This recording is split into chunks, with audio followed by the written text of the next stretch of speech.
Atos capítulo 5, verso 34, nós vamos ler do versículo 34 até o versículo 42. Atos capítulo 5, verso 34 ao verso 42.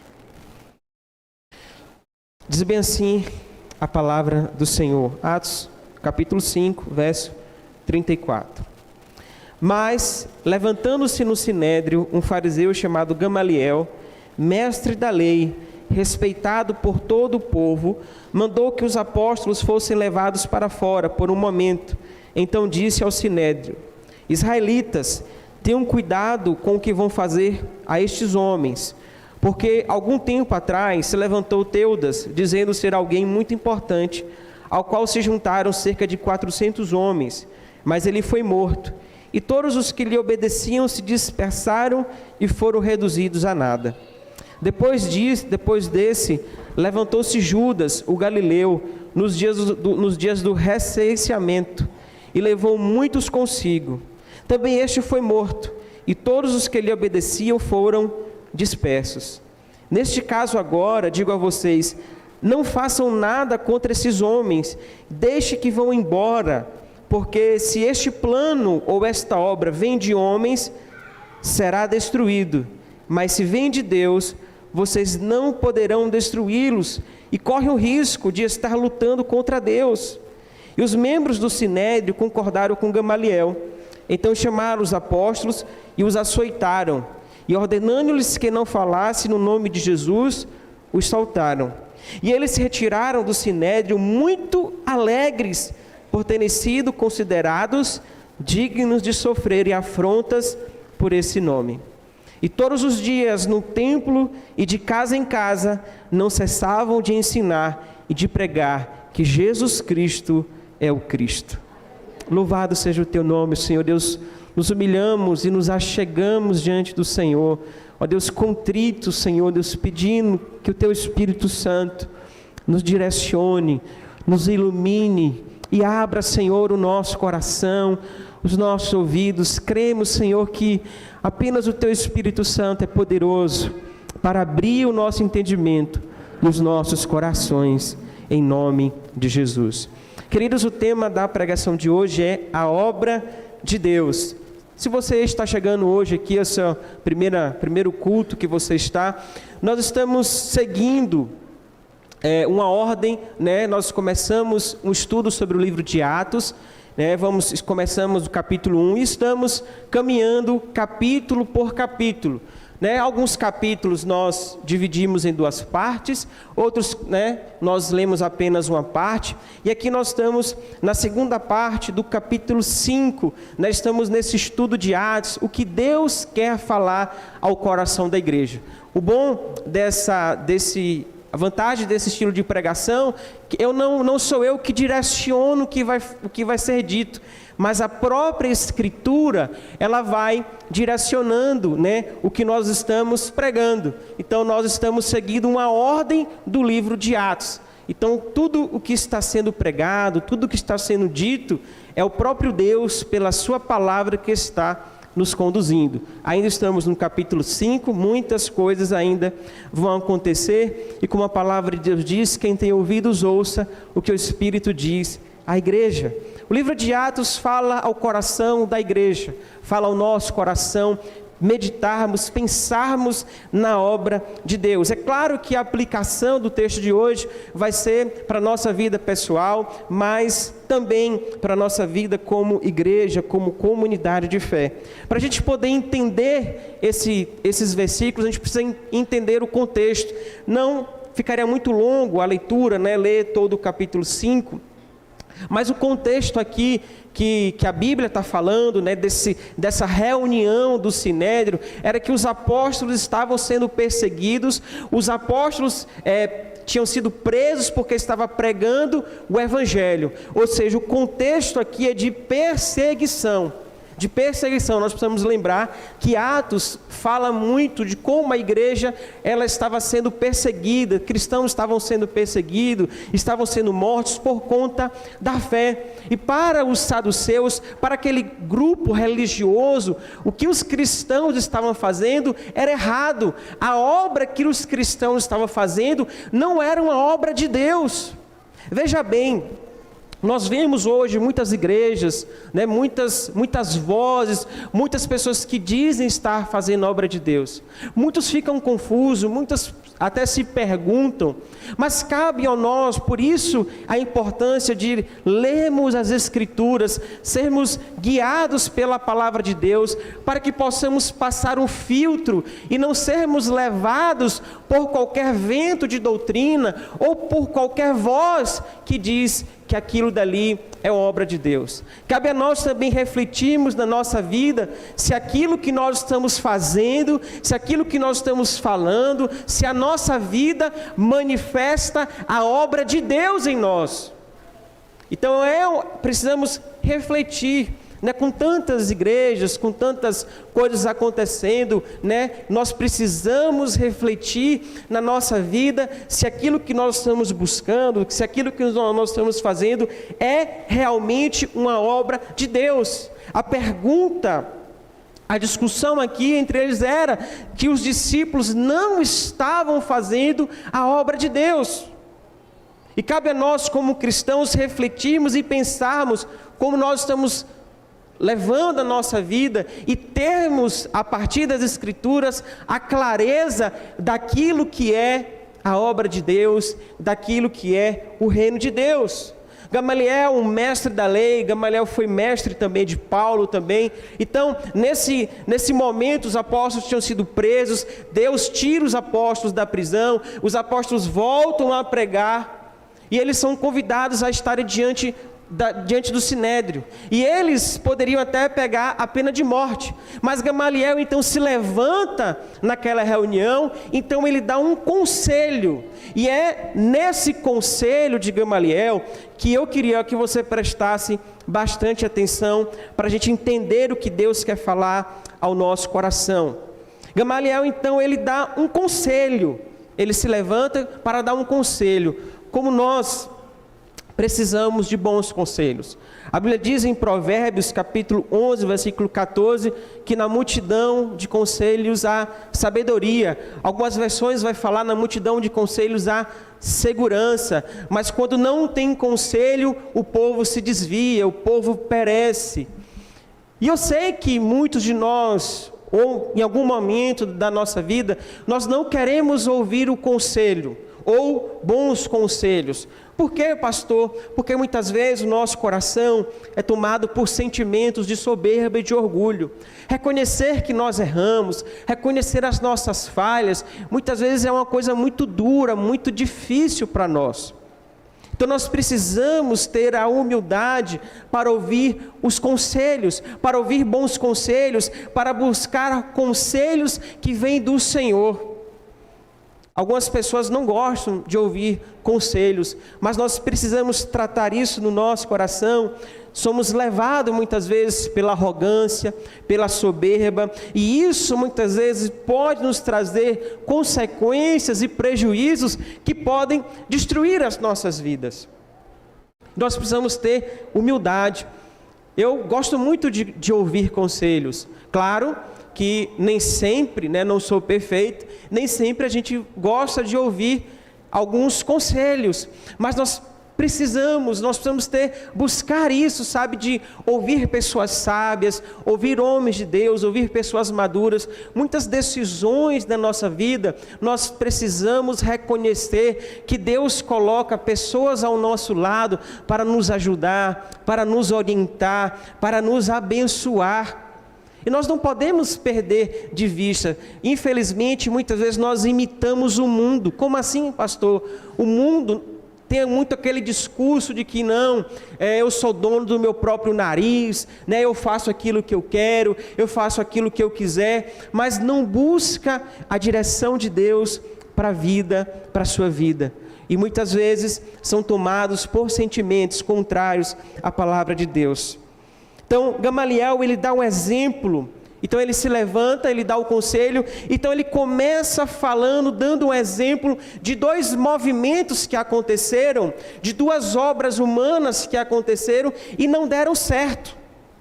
Ou seja, olha, Gamaliel está falando, olha, meus irmãos, para a gente saber se essa obra que esses homens estão fazendo é de Deus, ele começa com 2 exemplos, de provavelmente ali foram um tipo de rebelião que eles cometeram. O historiador Flávio José, ele conta, né, que houve rebelião, Judas foi o homem que se levantou, né, para poder se rebelar. Então, ele dá esse exemplo de movimentos, de obras de homens, né, que tentaram fazer algo, mas fracassaram. Ou seja, quando nós somos levados por motivações que não são santas, se aquilo que nós fazemos, se aquilo que nós planejamos, se aquilo que nós estamos trabalhando não é levado por motivações santas e que glorificam o nome de Deus, essa obra, ela tende a fracassar. O que Gamaliel está colocando, o que a palavra de Deus está colocando para a gente, que existe uma diferença entre uma obra carnal, uma obra com motivações erradas, existe uma diferença de uma obra que é levada com sentimentos humanos, de uma obra que é direcionada por Deus. O que Gamaliel, o que a Bíblia está colocando para nós essa noite é justamente isso. Existe a obra de Deus, existe a obra do homem, e a obra do homem com motivações erradas, essa obra pode fracassar. Por quê, pastor? Porque existe uma coisa chamada o teste do tempo, e é isso que Gamaliel está falando. Olhe, não façam nada contra esses homens, não faça nada contra os apóstolos, porque se essa obra é de Deus, ela vai permanecer. Ou seja, Gamaliel percebeu, talvez ele poderia perceber e entender que o que os apóstolos estavam fazendo realmente era obra de Deus. Então ele falou para aqueles homens, olha, espere. A gente não gosta de esperar, ninguém gosta de esperar. Ele está falando, olha, vamos esperar e vamos ver se realmente essa é a obra de Deus, porque se essa obra não for de Deus, com o tempo ela vai desaparecer, ela vai fracassar, ela vai dar errado. Sabe, queridos, e nós vemos o Evangelho, a igreja estava sendo perseguida, a igreja estava passando por ameaças de morte. Nós vamos, na próxima semana, vamos falar do primeiro martírio. Ou seja, a igreja estava passando por uma onda de perseguição, de lutas, de dificuldades. Mas quando nós olhamos para a história, você é um exemplo vivo de que Gamaliel entendeu e que a Bíblia está dizendo que essa obra, que a igreja era a obra de Deus. A igreja passou por perseguições, passou por martírios, passou por heresias, passou por guerras, calamidades, impérios, governos. A igreja passou por todos esses problemas. Gamaliel não ficou vivo o suficiente para ver você aqui nessa noite. Ou seja, nós somos frutos de uma obra que dura 2000 anos. Ou seja, a igreja estava certa, a obra era a obra de Deus. Em meio às perseguições, em meio às lutas, a Bíblia diz aqui, nós lemos que os discípulos, eles receberam a condenação de açoite, era 40 menos 1, ou seja, 39. Eles receberam 39 chicotadas. Se a obra fosse do homem, se a obra fosse carnal, ela iria perecer. Quando os cristãos eram jogados nas arenas e mortos pelos leões, se a obra fosse do homem, a igreja iria desaparecer. Com tantas mortes, com tantas lutas, com tantas tragédias acontecendo, humanamente falando, não era para a igreja existir, mas a igreja é o reino de Deus, a igreja é o céu na terra, a igreja é a marca de Deus para o mundo, e a igreja é a marca de que realmente a obra de Deus, ela não pode ser destruída. O que o Gamaliel está dizendo, olha o teste do tempo, ou seja, se essa obra de Deus, ela tem raiz, ela tem profundidade. Você como cristão, se a sua vida é uma vida que glorifica a Deus, você tem raiz. As adversidades da vida, os problemas da vida não podem te destruir. Lembra lá da passagem da parábola do semeador? A semente que foi colocada lá na beira do caminho, a semente que caiu entre os espinhos, a semente que caiu entre as pedras, que não tinha raiz, não tinha profundidade, e secou e foi destruída. Ou seja, o tempo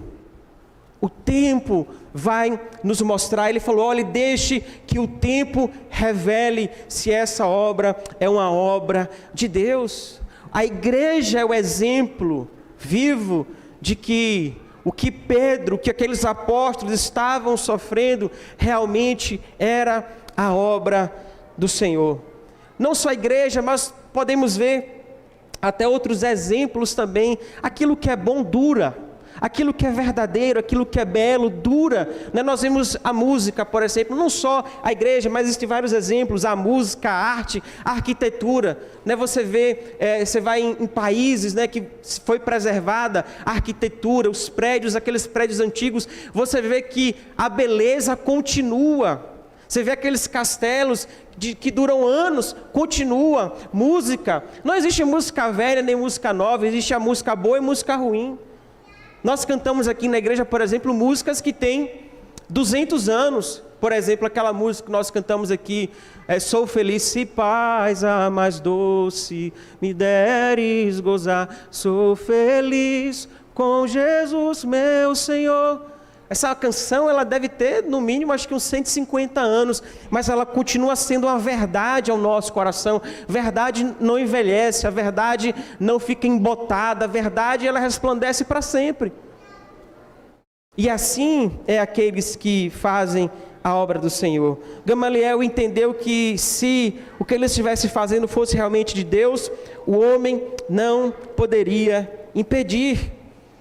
Podemos ver se aquilo que nós estamos fazendo, é uma obra de Deus ou não, se Cristo está sendo o centro das nossas vidas. Nós podemos ver se uma igreja é uma igreja de Deus, se Cristo, a centralidade de Cristo naquele lugar. Você pode ver se aquilo que você está fazendo é uma obra de Deus ou é uma obra de homens com motivações erradas, se Cristo está sendo central na sua vida. Entendo que, e Jesus deixa muito claro, Jesus, ele dava testemunho de quem?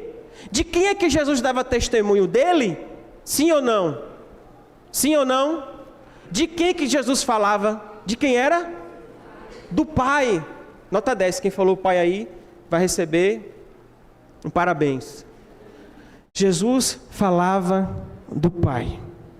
Ele não falava dele. João, capítulo 7, 18. Quem fala de si mesmo, busca a sua própria glória. Mas quem busca a glória daquele que o enviou, esse é verdadeiro. Jesus está falando para eles: olhem, eu estou revelando o Pai. Eu estou dando testemunho do Pai. Eu estou glorificando ao Pai. Quando Jesus está próximo e à cruz, ele fala assim: Pai, glorifica ao Filho, porque eu te glorifiquei. Ou seja, Jesus estava glorificando o Pai, apontando para Deus, mostrando quem Deus era. Ele não estava ali fazendo um marketing pessoal, ele estava ali para revelar a obra do Pai. Ou seja, nós podemos ver se a obra é de Deus ou não, quando Deus está sendo glorificado, quando Cristo está sendo exaltado, quando Cristo está sendo glorificado. Aqueles homens estavam sendo açoitados, perseguidos, crucificados, mortos, porque eles estavam fazendo a obra de Deus, e eles sabiam que eles estavam na verdade de Cristo Jesus. Eles sabiam por quem eles estavam morrendo, eles sabiam por quem eles estavam sendo perseguidos, porque eles não estavam dando testemunho de si mesmo. Não era um movimento pessoal. O que Gamaliel fala que tiveram 2 homens que se levantaram e criaram um grupo e formaram um movimento, mas que era para eles mesmos, e era uma obra humana, não deu certo. Mas o que os apóstolos estavam fazendo era uma obra de Deus. Eles estavam falando de Cristo, pregando o Evangelho. E por isso Gamaliel fala: olhe, não adianta vocês perseguirem, não adianta vocês matarem esses homens, não adianta vocês açoitarem esses homens, porque se essa obra de Deus, vocês não vão conseguir destruir. Aqueles homens estavam fazendo a obra de Deus, e a obra feita da maneira de Deus terá o cuidado de Deus. O missionário Hudson Taylor foi um missionário na Índia. Ele tem uma frase que ele fala, na China, tem uma frase que ele diz bem assim: a obra de Deus, feita da maneira de Deus, jamais deixará de ter o sustento de Deus. Eu vou repetir: a obra de Deus, feita da maneira de Deus, jamais deixará de ter o sustento de Deus. A obra de Deus, feita da maneira de Deus, ou seja, tem muita gente que faz a obra de Deus da maneira dela. Não, a obra de Deus feita da maneira de Deus terá o sustento de Deus. Se aquilo que você está fazendo no seu emprego, na sua vida familiar, no seu casamento, na igreja, no ministério, se Cristo está sendo glorificado, se você está fazendo da maneira de Deus, então os teus caminhos vão prosperar, então a sua vida vai andar para frente, então você vai prosperar. Se você faz da maneira de Deus, da forma de Deus, para glorificar a Deus, vai dar certo, meu irmão, amém? Vai dar certo. Se você está dando testemunho de Cristo, se você está glorificando a Deus, hoje eu recebi a mensagem de um jovem que começou a trabalhar hoje, e eu falei bem assim para ele: Deus te abençoe e que Deus possa ser glorificado na sua vida, na empresa que você vai trabalhar. Seja testemunho, seja luz na sua empresa. Ou seja, as nossas obras, aquilo que nós estamos construindo para a nossa vida, tem que glorificar a Deus, tem que ser uma obra de Deus. O nosso casamento, os nossos filhos, aquilo que nós fazemos na igreja, o ministério que Deus colocou nas nossas mãos, devemos fazer da maneira de Deus, da forma de Deus, para ter o sustento de Deus. E aí, quando nós fazemos a obra de Deus, o texto, Gamaliel, ele fala para aqueles homens uma advertência: cuidado para você não lutar contra Deus, cuidado para não lutar contra Deus. Lutar contra Deus é o mesmo que lutar contra a obra de Deus, ou seja, lutar contra, ou vice-versa, lutar contra a obra de Deus é a mesma coisa que lutar contra o próprio Deus.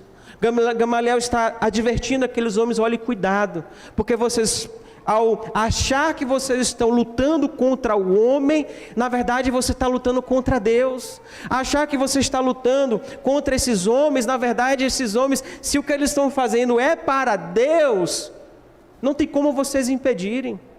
E não teve como, queridos, impedirem, por mais que eles perseguissem, por mais que eles prendiam os cristãos, o reino de Deus se espalhava, o reino de Deus se expandia, o reino de Deus crescia. De um pequeno grupo na Palestina, de 12 homens, o evangelho chegou até nós, chegou até você, e hoje você está aqui nessa noite para ouvir a palavra de Deus. Se essa obra fosse de homens, você não estaria aqui nessa noite. Se a igreja fosse de homens, com certeza você não estaria aqui. Hoje nós temos 50 países onde a igreja é perseguida e a igreja permanece triunfante, porque ela é a noiva de Cristo. Matam 100, no outro dia se converte 100. A igreja permanece triunfante porque ela é a obra de Deus. E Cristo morreu pela sua igreja, pela sua obra. Para concluir, e para que possamos ceiar, o que nós estamos construindo é para a glória de Deus. O que você está fazendo é para a glória de Deus, é para que pessoas sejam edificadas, é para que pessoas sejam transformadas. Se for, querido, então que Deus te abençoe, e você vai crescer, e você vai ser uma pessoa abençoada, porque as suas motivações são santas. Se aquilo que você está construindo, a obra que você está fazendo, se for para a glória de Deus, então é de Deus. É de Deus.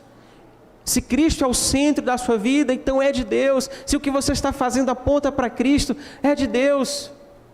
E jamais se oponha à obra do Senhor. Jamais se oponha à obra de Deus, porque ela é do Senhor. A obra de Deus, feita da maneira de Deus, jamais deixará de ter o sustento de Deus. É o Senhor que cuida.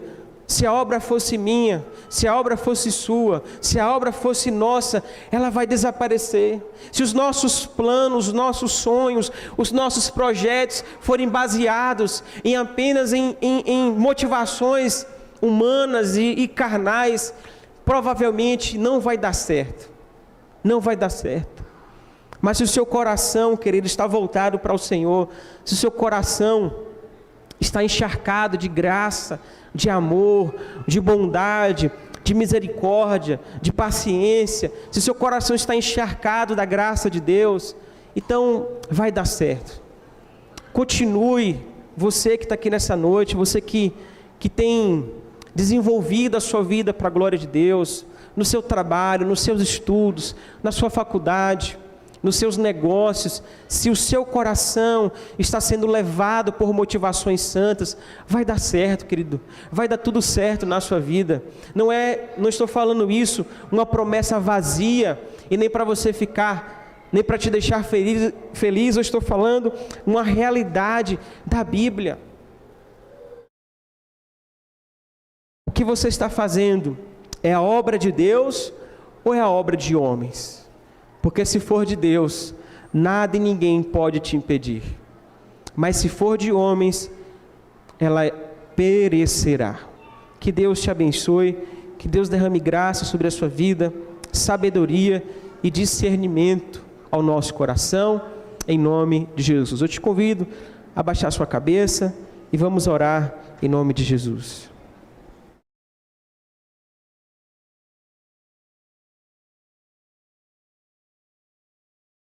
Enquanto o louvor pode se ir ajustando, coloque o seu coração diante de Deus, coloque a sua vida diante do Senhor. O que você está construindo para a sua vida, o que você está projetando para a sua vida, que essa obra seja do Senhor, que tudo aquilo que você estiver fazendo na sua vida, Deus possa ser glorificado. Que Cristo seja o centro da sua vida, que você possa ser encharcado com amor, com graça, com compaixão, com misericórdia. A obra é do Senhor, que possamos buscar ao Senhor, buscar a Deus. Obrigado, Jesus. Queremos, Senhor, te pedir perdão pelos nossos pecados, pelas nossas falhas, pelas nossas transgressões. E nessa noite, Senhor, podermos ceiar como igreja do Senhor, em amor, em comunhão, em gratidão, a tudo aquilo que o Senhor tem feito nas nossas vidas. Oh, Senhor, nós temos motivos nessa noite de nos alegrarmos no Senhor e dizer que o Senhor é bom. O tempo todo o Senhor é bom. Obrigado, Senhor, pelo teu cuidado, pela tua graça sendo derramada em nossas vidas. Obrigado, Senhor. E que possamos fazer a obra do Senhor da sua maneira e segundo a sua vontade. Queremos te louvar e te engrandecer no nome do teu Filho amado, Jesus.